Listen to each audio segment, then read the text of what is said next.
విష్ణు రుద్రులలో చైతన్య రూపిణిగా తానుండి వారిచే సృష్టి స్థితి లయ కార్యములను నిర్వహింపచేసే జగన్మాత లలితాంబికను వివరించే దివ్య స్తోత్రరాజమైన శ్రీ లలితా త్రిశతి నామార్థములు 42వ భాగము.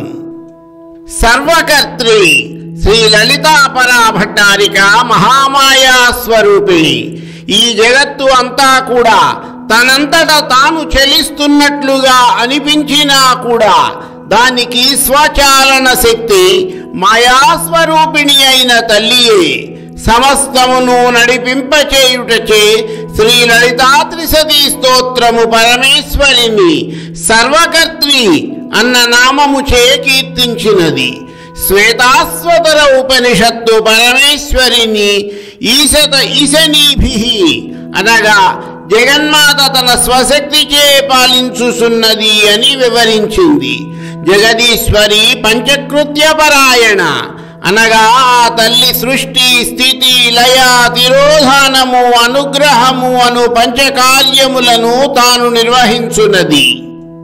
సృష్టి స్థితి లయ కార్యములను నిర్వహించడానికి జగన్మాత బ్రహ్మ విష్ణు మహేశ్వరులను సృష్టించి నియమించినప్పటికీ వారిలో చైతన్య రూపముగా తానుండి వారి చేత ఆ కార్యములను తానే నిర్వహింపచేయుటచే ఆ తల్లి సర్వకర్త్రి అని కీర్తించబడినది.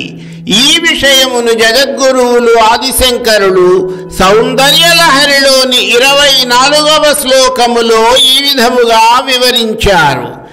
జగత్సూతే ధాత హరిరవతి రుద్రక్షపయతే తిరస్కుర్వన్నే తత్స్వమపి వపురీశస్థిరయతి సదా పూర్వః సర్వం తదిదమనుగృహ్ణాతి చ శివస్తవాజ్ఞామాలంబ్య క్షణచలితయోర్భ్రూలతికయోః.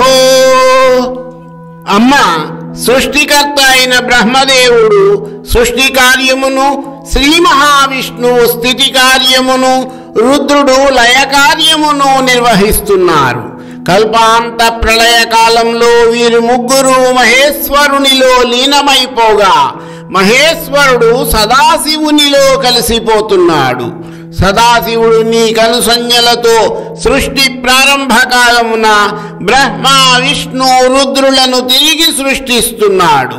సర్వకర్త్రిగా జగన్మాత నిర్వహించే పంచకృత్యములను శ్రీ లలితా సహస్రనామ స్తోత్రము 264వ నామము నుండి 273వ నామము వరకు ఈ విధముగా వర్ణించింది.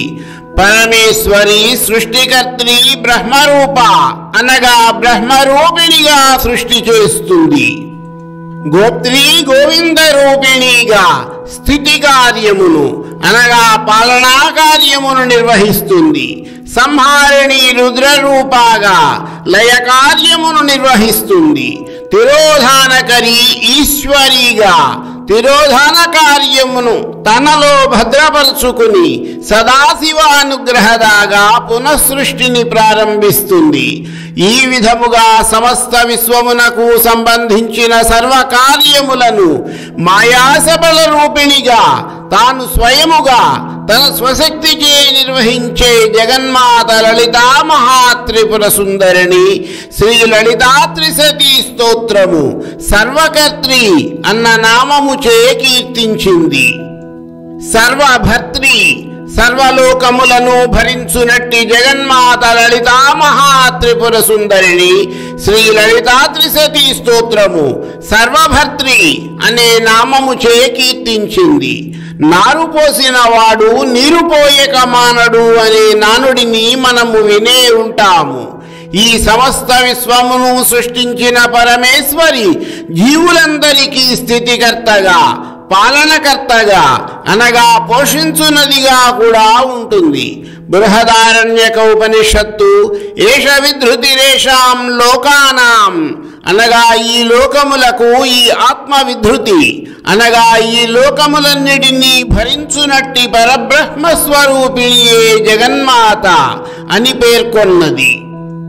గీతాచార్యుడు పరబ్రహ్మస్వరూపుడు అయిన శ్రీకృష్ణ పరమాత్మ తన పోషణ కర్తృత్వమును గురించి భగవద్గీతలోని 15వ అధ్యాయమైన పురుషోత్తమ యోగములోని 13వ శ్లోకములో ఈ విధముగా వివరించారు.